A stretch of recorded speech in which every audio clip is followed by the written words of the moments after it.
หลังจากเฮ็ดกับข้าวกับน้ำให้ลูกให้ผัวแล้วก็เป็นเมนูของข้อยได้พี่น้อง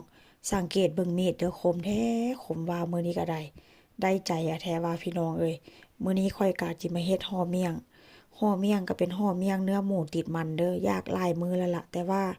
มันบ่มีเนื้อหมูพี่น้องวันนี้ผัวไปซุปเปอร์มาร์เก็ตไปเมื่อวานนี้เพิ่นก็ซื้อมาผัวซื้อมาว่าซั่นซะ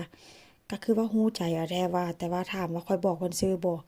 ข้อยก็บ่ได้บอกพี่น้องลักไปเมื่อวานนี่ก็ลักไปสำนักข้อยบ่ได้ฮู้ว่าซั่นซะ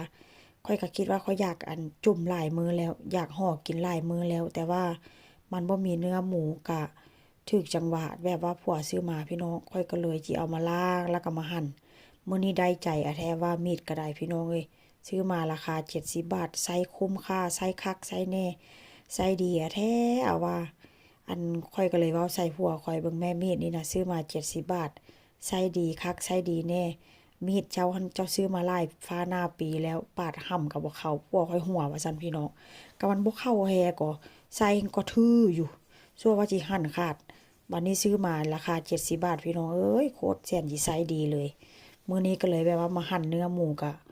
ค่อนข้างจะงามเลยแต่ถ้าหากว่าเป็นเนื้อหมูติดมันแบบนี้ก็ถ้าหากว่าเอาไปเฮ็ดหมูกระทะหรือว่าเอาไปเฮ็ดแบบปิ้งย่างหั่นน่ะ กับเนื้อหมูอันนี้แหละที่ว่าส่วนหลายข้อยเอาไปเฮ็ดปิ้งย่างว่าซั่นซะพี่น้องแต่ว่ามื้อนี้ข้อยก็สิเอามาลวกมื้อนี้ก็ปรุงเครื่องเด้ปรุงคะนอน้ำที่ว่าข้อยจะลวกนี่นะเพราะว่าหยังข้อยสิเอาน้ำของมันนี่นะพี่น้องเอาไว้ลวกเส้นหมี่ต่อว่าซั่นซะแล้วก็ข้อยก็ใส่คะนอแล้วก็ใส่น้ำหมักไก่น่ะหมักไก่ที่แบบว่าหมักไก่แล้วใส่นมหั่นน่ะพี่น้องสังเกตว่าน้ำมันหั้นมันจะมีแบบว่าฟองสีขาวๆฟองสีขาวๆหั้นบ่แม่นหยังเดะมันเป็นนมที่แบบว่าค่อยหมักใส่ไก่หั้นน่ะพี่น้องน้ำหมักไก่ค่อยก็เอามาต้มจนน้ำมันเดือดมันฟดแล้วค่อยก็เอาเนื้อหมูนี่ลงไปต้มหันสิทิ่มก็เสียดายพี่น้องเพราะว่าหยังน้ำนัวว่าซั่นซะมันก็บ่ได้มีหยังหลายเนาะมีแต่มีแต่ซีอิ๊วขาวกับ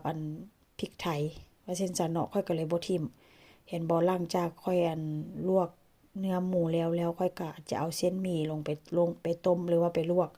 เพราะว่าหยังหันสิเปลี่ยนน้ำใหม่เนาะมันก็จิบ่นัวหั้นนะผู้ใดเคยเป็นเด้เวลาลวกแบบลวกเนื้อห